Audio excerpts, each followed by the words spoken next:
Welcome everybody to the Center for Ethics and Human Values Conversations Around Research Ethics monthly panel. My name is Dana Howard. I am a philosopher and a bioethicist from the Center of Bioethics in the College of Medicine in the Philosophy Department.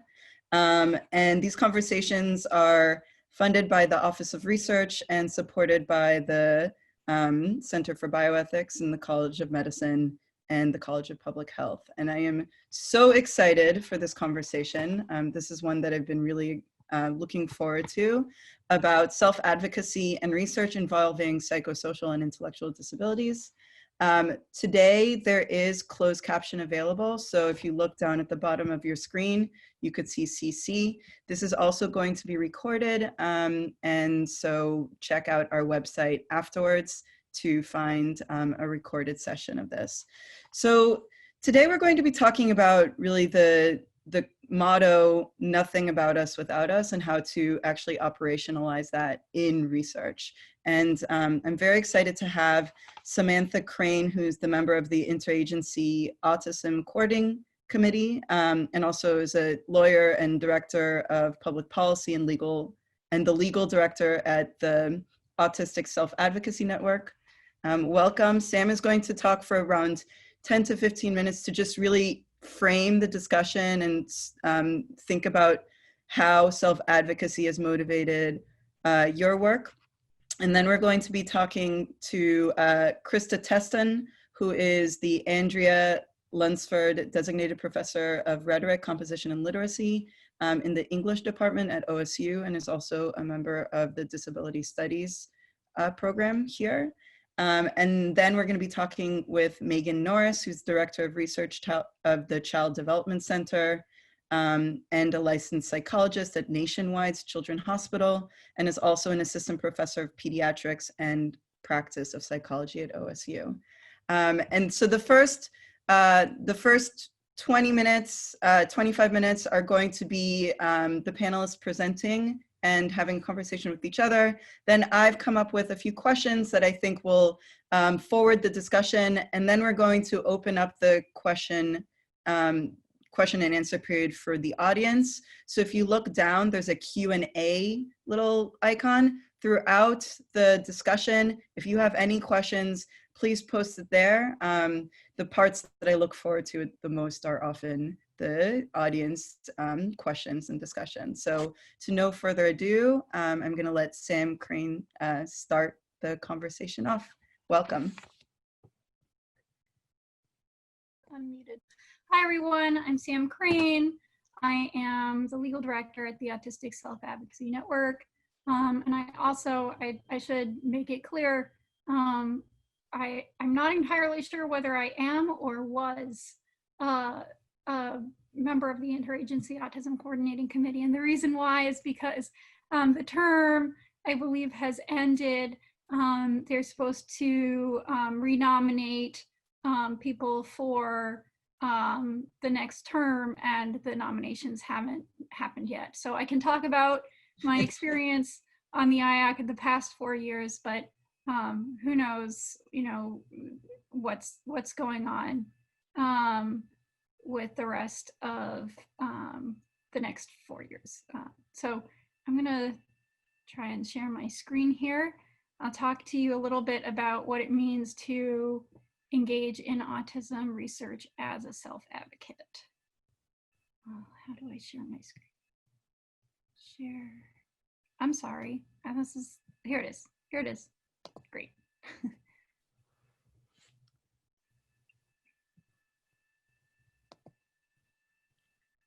Okay. So I'll talk to you a little bit first about what the Autistic Self-Advocacy Network is. It's the nation's largest advocacy group by and for autistic people ourselves. That means that it has an all autistic leadership, plus, and I think this is out of date, it says the majority of the board is autistic, but I believe that at this point, the entirety of the board is autistic. And that includes people with significant communication and support needs. So we're a pretty diverse organization. I don't know why I didn't notice, this is all out of date. We don't have chapters anymore, but we have spun them all off into affiliates. So we still have several affiliates nationwide and internationally. The Interagency Autism Coordinating Committee is an interdisciplinary federal and public committee focused on autism research. The federal members include representatives from agencies like the NIH, the CDC, the Department of Labor, I believe, is going to be on there next year. The Centers for Medicare and Medicaid Services, the Administration on Community Living, Department of Defense, actually, because they fund quite a bit of autism research as well. Public members include representatives from autism foundations, research foundations like the Autism Science Foundation, advocacy groups like the Autistic Self-Advocacy Network, parents of autistic people, autistic self-advocates, and researchers, and quite a few of us are doubled up. So for example, I'm an autistic self-advocate and a representative of an autism advocacy organization, another autistic self-advocate from last term, John Elder Robeson, is both a researcher and an autistic person. The members for next term, as I said, are yet to be appointed. We've spent a lot of time thinking about how self-advocacy should inform research. And we believe the focus should be on pressing needs like healthcare, effective services and supports, communication, and lifespan concerns. We want to incorporate autistic voices also into the process of research design, execution, and interpretation. Common concerns, I put a few fun pictures in here. One common concern, I like to use this as an example of a situation where autistic input would be useful in research design, is scary robots. We don't have, we aren't 100% against using robots as autism therapy interventions, but a lot of the robots, I would say, to an autistic person, look kind of scary. And I think part of it is because they're often used to try and get us to make eye contact. And I think that's another, thing that I want to highlight, is this sort of fixation on eye contact and a repetitive movement. The robots often have like really extremely prominent eyes, and those make them rather, in my opinion, kind of scary. It's an example of a case where, not only would a researcher know in advance that maybe this robot needs to be tweaked, but also maybe the researcher would realize that maybe they shouldn't make a robot with, these really, really prominent eyes, because maybe the goal isn't to increase our eye contact. Maybe we don't need to force an autistic person to look at eyes. We can look at other outcomes. Another thing that you can see in the robot scenario is that a lot of these robots are trying to make human facial expressions to try and increase our ability to recognize human facial expressions. Autistic people process facial expressions very differently from non-autistic people. And when I've seen robot demos, often when they say this robot is trying to demonstrate a sad facial expression, it doesn't look sad to me. It doesn't look even remotely like, to me, what it looks like when an actual human is making a sad facial expression. And it's very confusing to us. So sometimes that kind of input would help when designing research study. A lot of the time you see failure to investigate or define relevant outcomes. And we often see this in behavioral intervention studies. So you'll see, 40 hours a week of a behavioral intervention, and it increases an autistic person's likelihood of displaying school appropriate behaviors as defined by sitting for 5 minutes at a desk. We don't consider that particularly relevant because it doesn't investigate whether our mental health is improved. It doesn't investigate whether our independence is improved. It doesn't investigate other skills that we consider more important to our ability to survive in the world. And that's a common concern. I would also add here, and I forgot to put this in the slides, that funding is also a huge concern. So even if you look at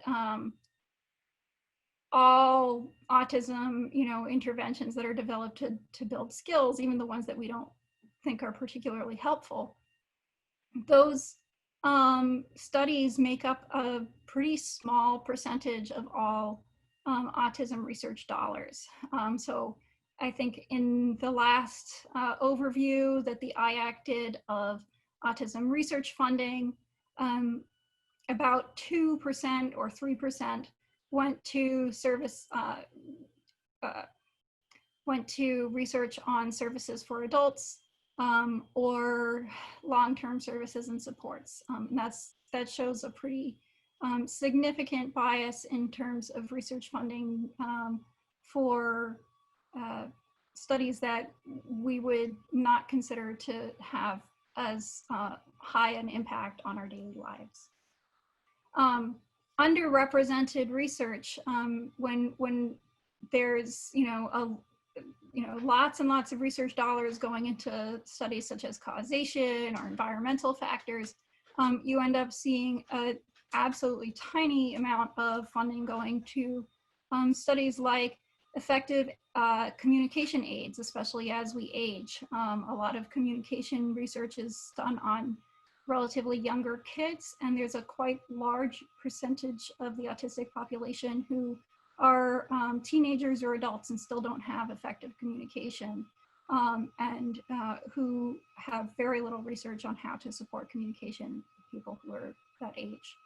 Not much research on supporting self-determination, effective services through adulthood and aging, mental health, co-occurring medical conditions, autism in people of color, girls, or gender minorities, including detecting autism in this population, assistive technology, quality of life indicators, and nutrition and health. These are all things that when you survey autistic self-advocates get, are rated as highly important to the population, but we don't see as much research on these issues. Once you've identified a research topic, it's important to consider what we would call a community-based participatory research model. And this is a graphic that we got from the Aspire Collective. They are an autistic advocacy and research partnership that does some really interesting good work following this model. So at the development phase, you want to incorporate autistic perspectives on what's an important issue to research, as I just mentioned. You want to make sure that your study meets community priorities and has community relevance. But you also want to make sure that it has scientific value and meets priorities. On the implementation phase, you want to make sure that you collaborate with the autistic community to make sure that your instruments are accessible. So for example, if you have a questionnaire, do people understand the questions in the questionnaire? Is it cognitively accessible to actual autistic people? Are you recruiting the right people? Are you recruiting people in an ethical and effective way? Are you including diversity of autistic people? You also, at the dissemination phase, want to talk to autistic people about not only publicizing your findings, but even interpreting your findings. Sometimes I've seen studies where the findings were described as puzzling or were interpreted in one way, but an actually autistic person would probably interpret the findings in a completely different way. And you want to make sure that your study is publicized in a way that actually helps the community and reaches the people it needs to reach. In the development stage, one of the examples that I like to reference is the ASAN Housing Summit. So we convened a summit of autistic people with a pretty wide range of support needs. And they discussed housing and community integration. And one of the topics that kept coming up is ideas for further research. And some of the questions that autistic advocates were asking is, where's the research on things like how do labels affect where autistic people live, whether a person has an intellectual disability label, whether a person has a high or low functioning label, does it affect where people live? What features make homes most accessible? What technology can help with executive functioning? You can read more about our housing summit on our website. There's a link there, but if you search for Autism Housing Summit on autisticadvocacy.org, you'll find it. And these are the kinds of sessions that can help if the research community were to continue, having these feedback groups and focus groups. It would be much easier to sort of identify important areas for further research that are relevant to the autistic community. And finally, you want to coordinate research and policy advocacy. So if you're focusing on areas of critical need like communication or the needs of younger adults, you can advocate not only for greater funding for research on these issues, but also once you have research on what is effective communication or what these needs are, the policy advocates can then use that research to advocate for greater access to these kinds of supports and services. And now I'll open up for questions.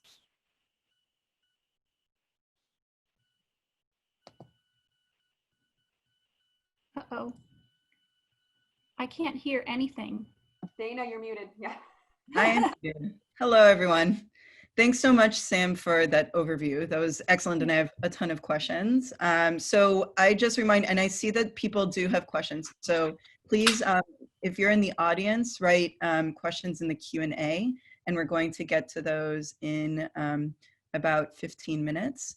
For now, we're going to start with Krista Teston. You could also present your own research and any thoughts or reflections you have given the opening remarks from Sam. Thank you. Thanks, Dana, for inviting me to do this. And Sam, that was a really excellent presentation, and has a lot of dovetails with what I thought about talking about today. Most of the research that I do, or actually the folks who I supervise who do this kind of research, we're not necessarily interested in behavioral intervention, but a lot of the questions that you had listed on that underrepresented research slide essentially sums up what the kind of work that we do over in the humanities. And in effect, we think of professional advocates as being technical writers in a sense, and rhetors, in that they are persuasively using, gesture, talk, documentation, and other forms of symbolic representation in order to achieve some kind of purposeful end. So most of what I've learned about self-advocacy's importance and challenges and strategies for supporting it, I've learned from supervising very smart graduate students. So I'm going to take the time to signal boost some of that work, if you don't mind. And I'll just list 3 of them today. One of them is named Sean Camperman, and he's an assistant professor right now at Valparaiso, and he completed a dissertation in 2019 titled Investigating the Self-Advocacy Strategies of Current and Former College Students with Intellectual Developmental Disabilities. And he recently published an article in Disability Studies Quarterly that I think might be of interest to folks who are in attendance today, called Recognizing the Metis of Learners with Intellectual/Developmental Disabilities in College Composition. So we're really interested in making sure that our classrooms, our writing classrooms, are accessible to persons who would identify as being neurodiverse. And unfortunately, the courses that I direct, business and professional and technical writing, tend to be quite ableist. Just the very definition of what counts as professionalism is sort of problematic, and we spend some time unpacking that in the first couple of weeks of the semester. The second graduate student whose work I want to amplify is Melissa Guadrone, who is a current PhD student who wrote her MA thesis about attitudes toward mental health and mental illness and mental health in the literature classroom. But she performed a pilot study in a research methods grad seminar of mine, where she actually invited participants who identify as disabled to give their feedback on the prompts she was using for interviewing. And that sort of like meta reflective component of her study kind of took off. And we're thinking now it might become part of her dissertation project, to think about sort of along the lines of what Sam was saying, where you want to involve your participants in the very construction and design of the study kind of from the ground up. And then the third student whose work I want to signal boost is Yanar Hashlaman, who is a co-PI on a project with me that is kind of stalled for right now. It's funded by the Drake Institute for Teaching and Learning. And it's basically a way for us to kind of interrogate, as I mentioned earlier, the ways our writing classrooms are ableist spaces, and how people who identify as disabled in various ways, mental health, physical disabilities, they experienced the curriculum and the classroom space differently than, I guess we could say, neurotypicals, or folks who aren't saddled with the weight of having to maneuver through a world that isn't made for them. So his work, he did a pilot study similarly in that graduate seminar I mentioned, where interestingly, a lot of the students who participated in the study did not think of the barriers that they experienced as being related to their disability. Additionally, what was interesting from his pilot study is that he found that disability also intersects with other forms of identity related to social class, politics, religion, etc.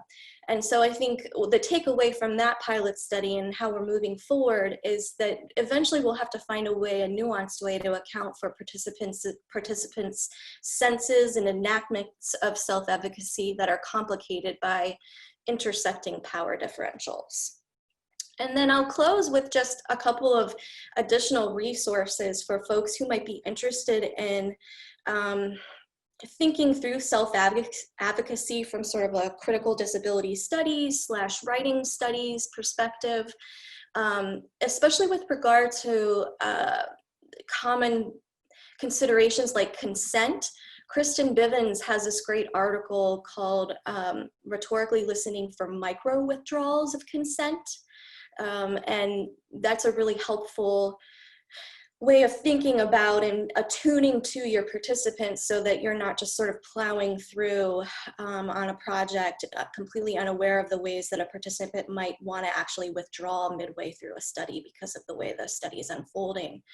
Margaret Price's work, a colleague here in the English department, has also changed the way I think about this area of study, in that so often folks in my position tend to assume that the people who are doing the research are not they themselves disabled. And so we have to think a little bit more critically about the ways that we create this binary between research subjects and researcher, when in fact there's more of a collaborative endeavor happening there. And then I'll highlight Eve Tuck's work. Most of her work is about Indigenous scholarship and rights to land, but she has some really good contributions to make, I think, to this area as well. One with her construct of refusal, and that is that there's some knowledge that we don't, as research, when I say we, as researchers, that we don't have a right to. And that we need to find ways to build in mechanisms to allow our participants to say, you know what, that is local proprietary knowledge about how I maneuver through the world, and you don't have a right to that. I am not going to share that with you. So that right of refusal, and she also has an article about what she calls damage research, where we end up just sort of replicating the very assumptions that we seek to dismantle in our research design. And she asks researchers, especially researchers in education, to be more mindful about the assumptions that they build into their study design right from the outset. Thank you. Thank you so much, Krista. Megan? Yes, absolutely. Let me just get my screen sharing set up. And if someone could let me know that they're actually seeing something that looks like a title slide, beautiful. So I echo a lot of what's already been said, but I want to start with thanking Dana for inviting me to this. Really appreciate the opportunity, and I'm really excited to be here. And I am also learning a lot, as I always do, but I also, you know, both some of what you said, Sam, again, lovely overview, and also what some of you said, Krista, really resonates with me and resonates with a lot of the thoughts I had about this topic. So, so I'm gonna present a couple things, but I guess we could almost call these disclaimers for some of the things I wanted to start with. I am coming from the pediatric world. I work for a children's hospital. So when I was approaching this topic and when I thought about this topic, my brain is often going to children and adolescents because that's most often who I work with. But it is true in the clinical world as well as the research world that, you know, as hard as it can be to get services as a young individual with autism or intellectual disability or Down syndrome, services are also very hard to get as you get older, and the research kind of mirrors that, Sam, I think, a bit what you were saying about sort of how research dollars are spent and where the attention is put. You know, so that there's a lot of complexity and sometimes muddiness with advocacy and self-advocacy by the very nature of working with children that are at a different developmental stage.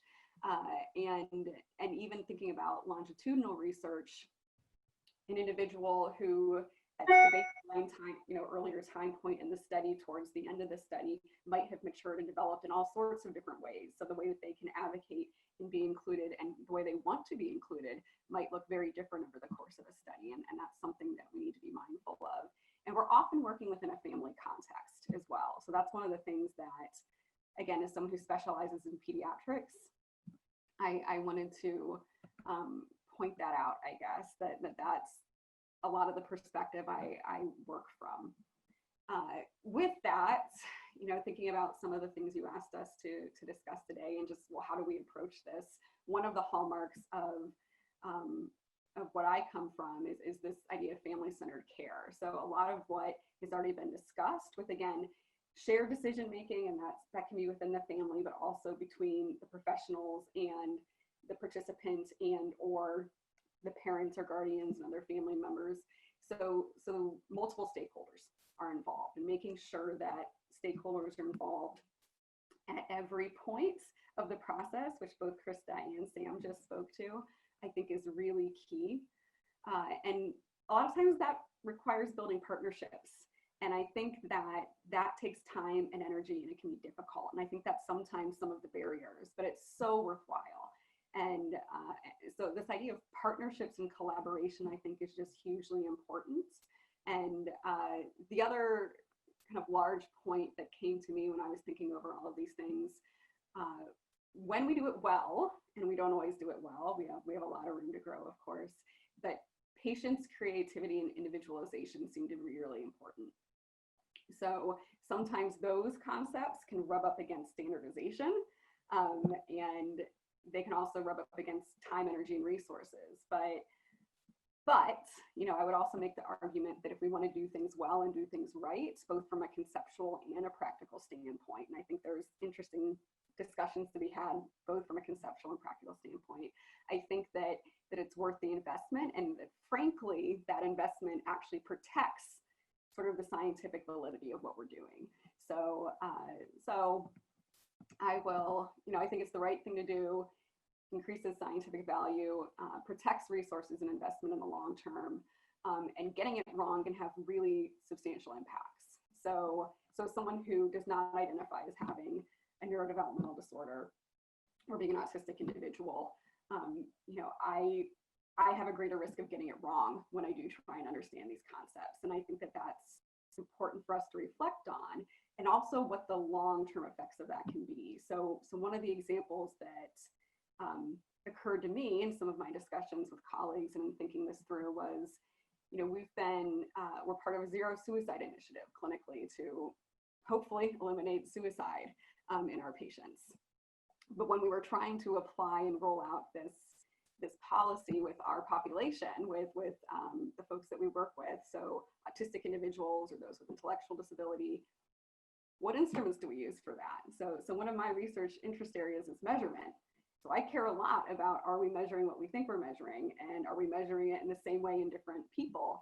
And if those people are excluded from the development and then the validation of those instruments, you know, when we go to assess suicidality clinically, this is a pretty important thing that maybe we are not doing the way that we think we're doing it. So there was actually a recent special issue in JAD on suicidality and autism, and it had several good articles, but one of them was about assessment tools for this. And I could go on and on basically, but I think the discussion will be more interesting than me. So I will close sort of taking a page from Krista's book, and just wanted to highlight some of the authors that I drew from most heavily when preparing for today, but also two colleagues that I've talked with recently, Dr. Farmer and Dr. Hemo Lambert, who also are much brighter than I am about all sorts of topics, but certainly potentially in this area. And those are my acknowledgements. So I will stop sharing, and I'm really excited to get to discussion. Thank you, everyone. And thank you for these excellent resources. There is one question from the audience about whether the PowerPoint slides would be made available. That's possible. Maybe we'll post them on the Center for Ethics and Human Values CARE website, because I want to go read some of those papers right now. Thank you so much for this overview. And it's great to just have this, I love the interdisciplinarity of this. It's just really interesting to think about the ways in which there are some common concerns, but then also potential dialogue with each other. So, I mean, I think I'm going to start with just I'm going to combine two questions that, because you've talked about the first question some already, but what does meaningful self-advocacy in research look like to you? And you could focus specifically on the work that you're doing, right? And it could look very different. And then what mechanisms must be in place to support such meaningful self-advocacy from the disability community? And what are its biggest barriers?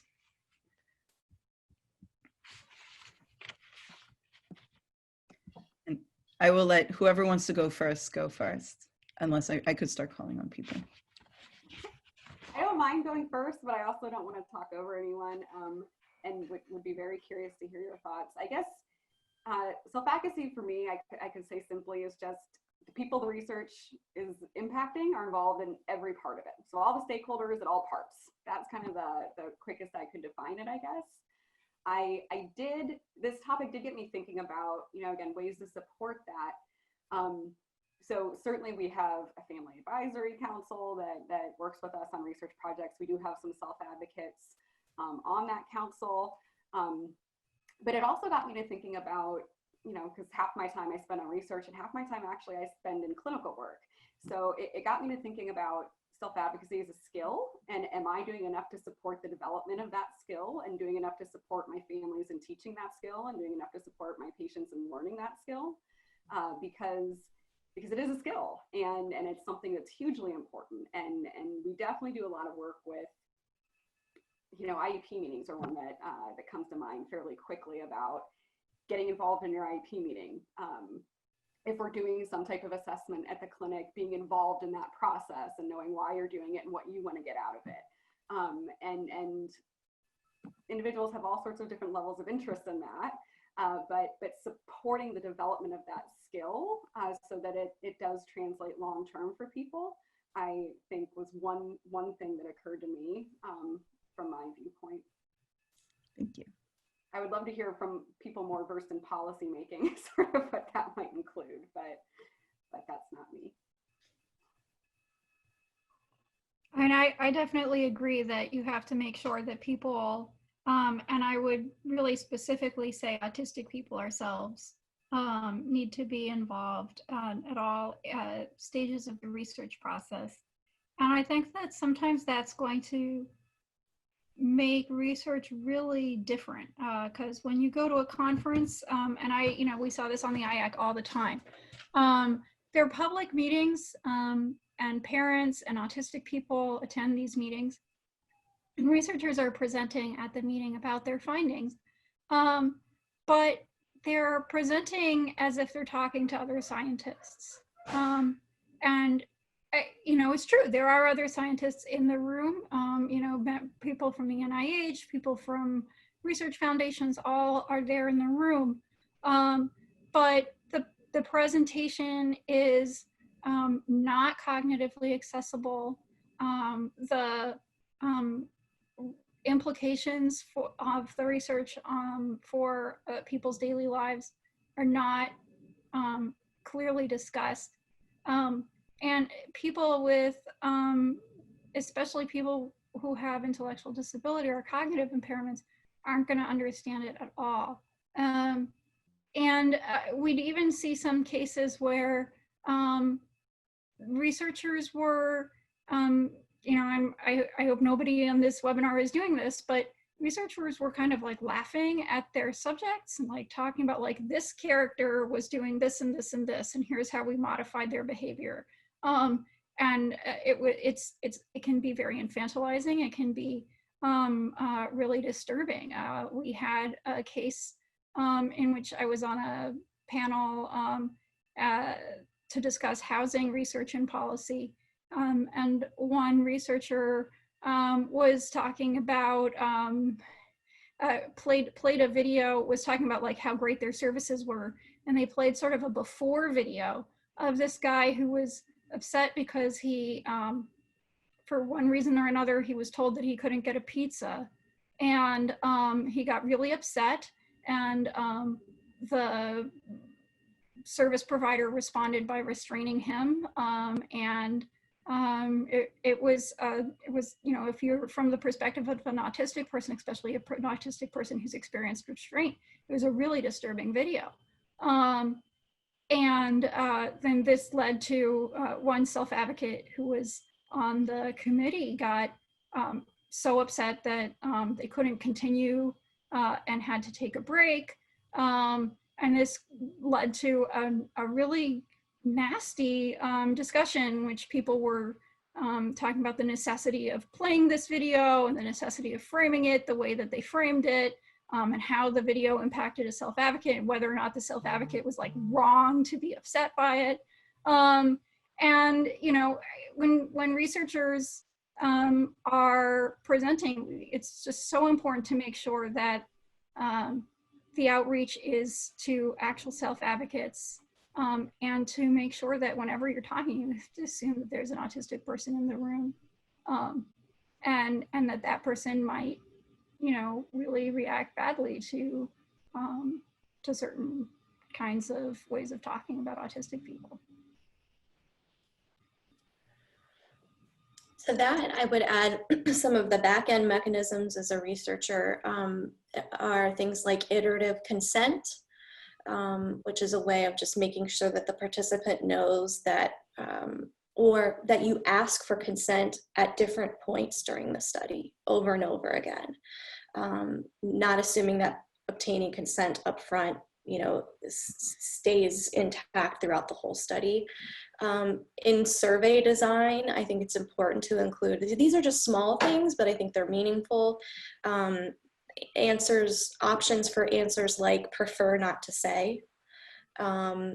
And if you're doing interviews or focus groups, I think it's important to provide participants with those materials ahead of time, rather than sort of popping questions at them in the moment.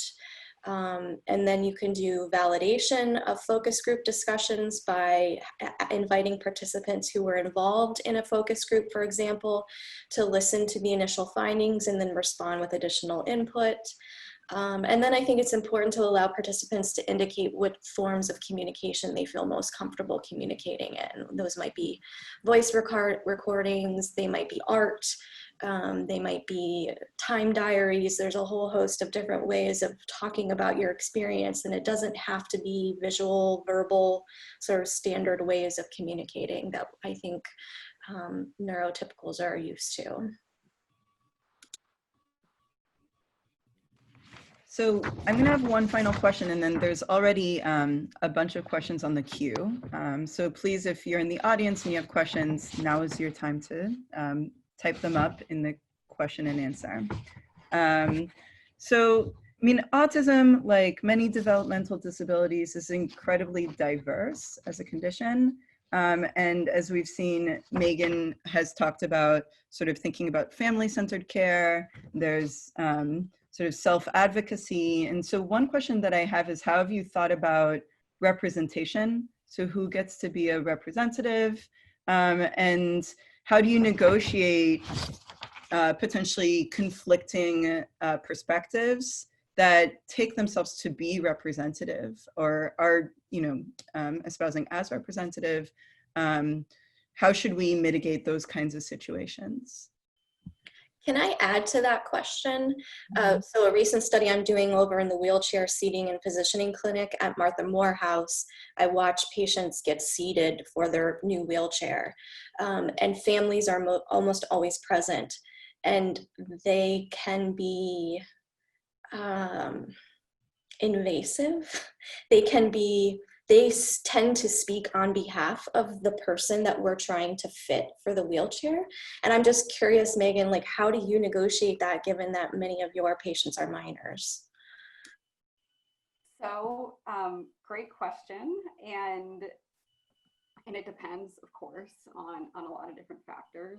I would say that, and it has come up in different research studies where the parent has consented and maybe the autistic individual initially consented, but further on in the process wasn't as keen on continuing to participate. The parent still really wanted that person their child to participate.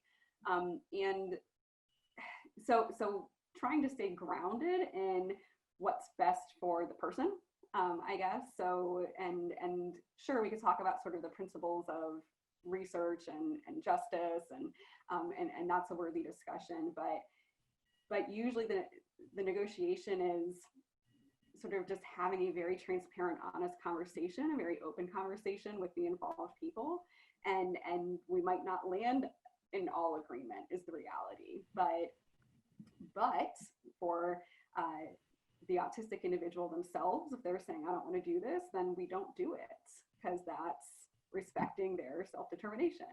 I also just wanted to point out, and Dana, when I read this question, one of the things that came to mind for me was just the language that we use even. There is sometimes not consensus. And I wanted to sort of own the fact that I'm switching back and forth between autistic individual or individuals with autism, because in the world that I live in, people have different preferences. And so I'm trying to incorporate both in the language I use today. And certainly whenever I'm with a person, it's whatever their preference is. But in terms of like who's representing, again, as you pointed out, there's not always agreement because everyone's different. And anyway, so I would love to hear others' responses, but I'll stop when we did the summit, we incorporated voices from people who had a really diverse range of needs. And I think that sometimes you can find, obviously there were a lot of people who had different perspectives because we had a diverse group of people. And I think sometimes when there are different perspectives, for one thing, you can still often detect a consensus. But in addition, sometimes you can trace those perspectives to a person's experience and notice patterns. So a lot of autistic people who have had experiences of exclusion and segregation, people who weren't mainstreamed in school, people who were diagnosed earlier, people more sort of disproportionately, people with communication challenges and people with ID, often are far more concerned about segregation than people who were diagnosed later and didn't have that experience. And sometimes people who were diagnosed later will think like, oh, I missed out on getting to know other autistic people. I didn't have all of this sort of autistic community. It would be great if we can, create, let's say, a housing complex with all of my autistic friends. And people who had experiences with segregation were way more skeptical of this and tended to not trust language around it. So if it was, talking about how this is a chosen community or something like that, their perspective was, yeah, that's what they called all of these awful things that other people did to me without my consent. So I don't trust that language. So, when you do see, disagreements like this about, whether or not a, segregated community is good or bad, sometimes one of the things you do is you look and say like, well, okay, what's driving these disagreements, and can I find a pattern? In fact, you could maybe even do research on that. Like how experiences drive people's perspectives on that type of thing. And I think once you can detect that pattern, it's much easier to find a way forward. So I love Sam, the point about looking for the consensus, because usually there's something that people are agreeing on. But I also just wanted to react to this idea of trust and sort of what your historical experiences are and your learning history. And I think that's why building collaborative relationships is so important, because everyone's experience is very different. And that will shape the reactions to future things. And it's important to acknowledge that and to find a path forward through that, I guess I would say. So I'm going to open it up to questions because there's some really amazing things. I'm going to try to get to as many as we can. So the first question is relating to self-advocacy and people with hidden disabilities. So what risks should people with hidden disabilities take into account when thinking about disclosing their disability or advocating on their own behalf, and what measures to protect ourselves?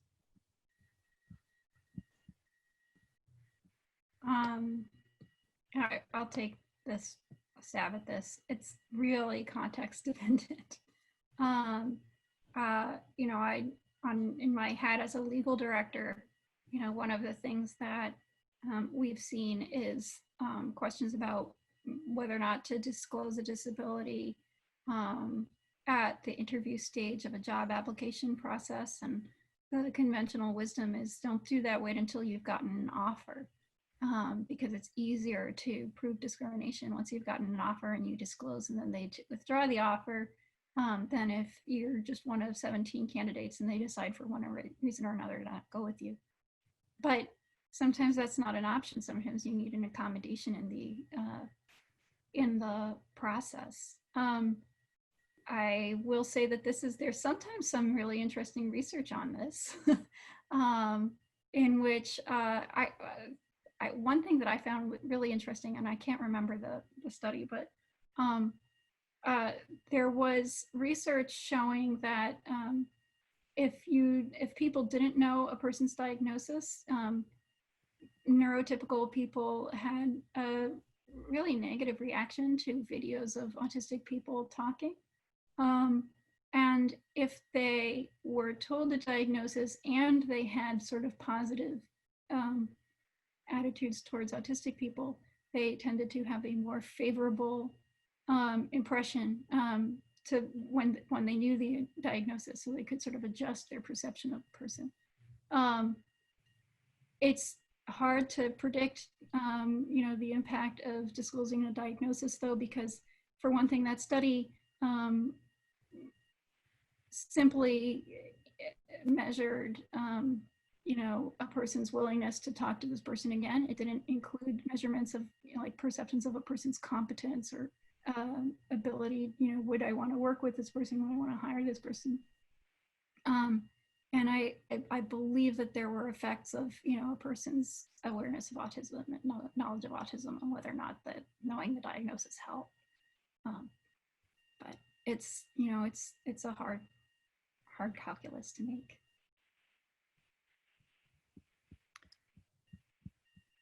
So I'm going to ask another question. So this one is about the relationship between research and advocacy. So it seems like a lot of public discourse around autism and also about mental health in general, or mental health, is focused on the concept of awareness. A lot of people have misconceptions about autism. So to some extent, awareness seems like an important part of advocacy. But sometimes it's implausible that awareness is really the primary issue. To take a different case, people are certainly aware of depression since it's so common, but that doesn't mean that people with depression are able to access appropriate care. And awareness seems sort of secondary if people with autism aren't getting their support needs met. So how do you think about balancing awareness work with other kinds of advocacy, and what role does research play in that? This is something the autistic community complains about a lot. And actually there's a movement to replace autism awareness with autism acceptance. So you'll see around, March and April, a lot of people promoting Autism Acceptance Month, Autism Acceptance Week, Autism Acceptance Day, with a focus on not just being aware of autism, but educating people about the importance of including us and incorporating us into the community and making sure that we get respect. So I think that it is a real valid concern, and you see a lot of advocates challenging the awareness model. Another, thing that I think is important to keep in mind in terms of research and policy is, again, a lot of research is about, there's a lot of funding for research about know the signs, act early, how to get educating parents about how to detect traits of autism. Some of this research is pretty ethnically and culturally biased,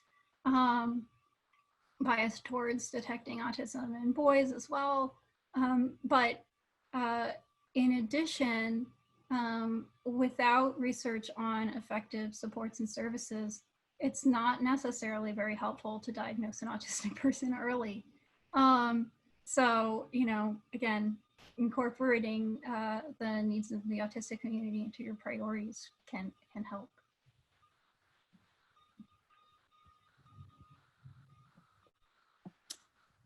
So this question, I think, so this is about how does family-centered care compare to person-centered care in adulthood? So I think this one's for Megan and others. Well, and I would appreciate anyone chiming in. I mean, I think it's same concept, but again, just acknowledging that in the context of pediatric care, especially the younger I go with an individual that I'm working with, it's really the parent that's consenting, and the parent, it's a shared decision-making model. So there's more than just the person, but I would say it's the same concept, and really trying to keep the person / the family at the center. That would be my response. Yeah, this issue of autonomy comes up a lot in my own work with physical disabilities, because in critical disability studies, we have a construct called interdependence, or we like to cite the construct of interdependence, and that this notion of independence is a fiction.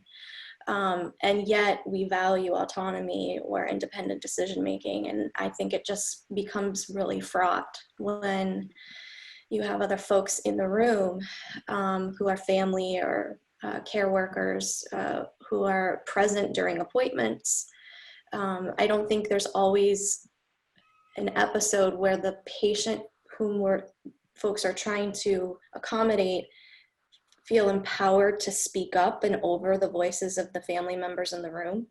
And so learning to detect when that's happening is something that I've been trying to capture when I watch physical therapists seat and fit patients for wheelchairs. It's like, when does the physical therapist decide not to hear the family member off on the side and instead maintains eye contact with the patient and makes sure that they're attended to the patient's needs?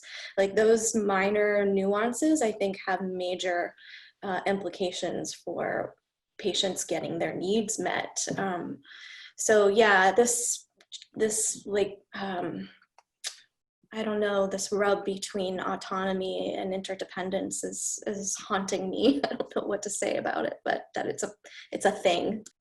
And I guess I don't see them as mutually exclusive either, would be something I would say. So, but Krista, you're absolutely right. There are definitely times in appointments where I might just say, I need to hear from her. So I appreciate your opinion. I think you're saying X, Y, and Z, but actually this question is for your son or your daughter, or depending on the age of the patient, we might be interviewing separately. And so there's all sorts of ways to keep the family and the patient both at the center of what you're doing. And I also, I don't know if I'll have time for this, but I would love to revisit at some point that sort of the idea of intersectionality. So for example, again, some of the suicide and autism research purposely excludes those with intellectual disability. And then that's that's a important group to have an understanding of how they experience suicidal thoughts and behaviors. And we just have very limited information about that then. So Sam, I think. Yeah, and then just to add on to that, I've seen people saying, oh, it looks like people with intellectual disabilities are less likely to be suicidal than people without intellectual disabilities. But if you're excluding people with intellectual disabilities from a lot of research, how do you know that? So it's your point about just underrepresented groups in general. I think there's a lot of intersectionality here with other things that we're certainly discussing more as a society and culture. But yeah, there's absolutely specific populations within the population of autistic individuals or within the larger population of neurodevelopmental disabilities that need to be included. And that I think, we don't have time today, but I think it would be interesting to talk about sort of just the conceptual idea of, over time, this sort of cultural idea of protectionism versus ability. Mm-hmm. And I think that is part of the sort of culture shift that has sometimes rubbed up against self-advocacy. But I also feel like I'm a little bit, so. I'm gonna go off on a tangent about this protectionism thing, because it reminds me of a case where a researcher reached out to us. He was researching something really relevant to autistic people. I think it was something along the lines of sleep. He was trying out a new sleep medication specifically to address insomnia in autistic people. I guess there's some evidence that autistic people's insomnia might be driven by different biological mechanisms than non-autistic people. It seemed like a good study, and he was studying adults. But for some reason, someone on the IRB decided that because autistic adults are a particularly vulnerable population, there was some sort of ethical concern that they didn't want to study. They didn't think it was an ethical study. And so he came back and he tried to address this by saying, I'm only going to study people who don't have intellectual disability. And therefore, you know, they're not a vulnerable population and you can approve this thing. And he had like all of these criteria that started, you know, that we're only going to study people who don't have intellectual disability and who've completed high school or maybe even college. And, you know, we're only going to study.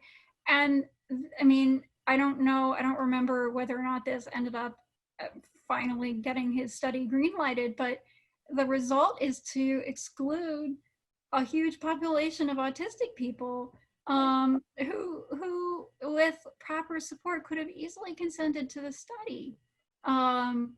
So, you know, I think we need to educate not just researchers, but IRB researchers on the importance of making sure that we have, I mean, it's not in the autistic population's best interest to not be studied on issues that are actually important to us. We want this research to happen. I want a damn insomnia medication, you know?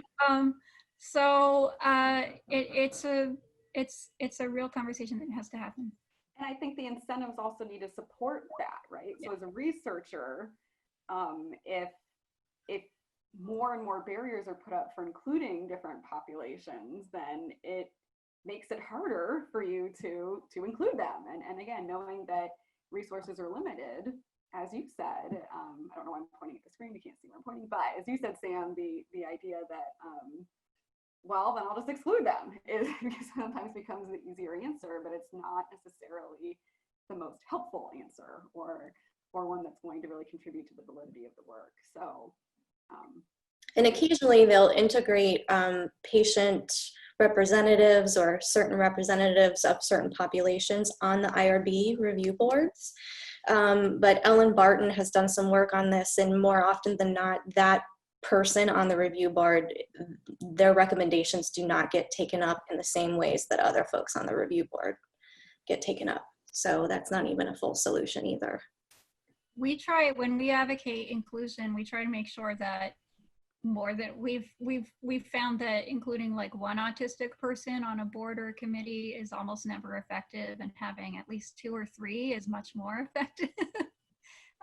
Because when you're the token autistic person, no one listens to you. When there's, you know, an ability for autistic people to sort of gang up on someone, it's much better. We had this issue with the IAC itself, where there was originally just one autistic person on IAC, and we advocated for 2, and then we advocated for 3, because otherwise, you're right, it does, the autistic person's recommendations don't get taken up. Well, unfortunately, this is going to be the end of today's conversation, at least public conversation. Thank you so much, Sam, Krista, and Megan, for such thought-provoking remarks. I'm sure that we have more questions than answers right now, but I really appreciate you taking the time and thinking through some of these issues with us. So goodbye, everyone.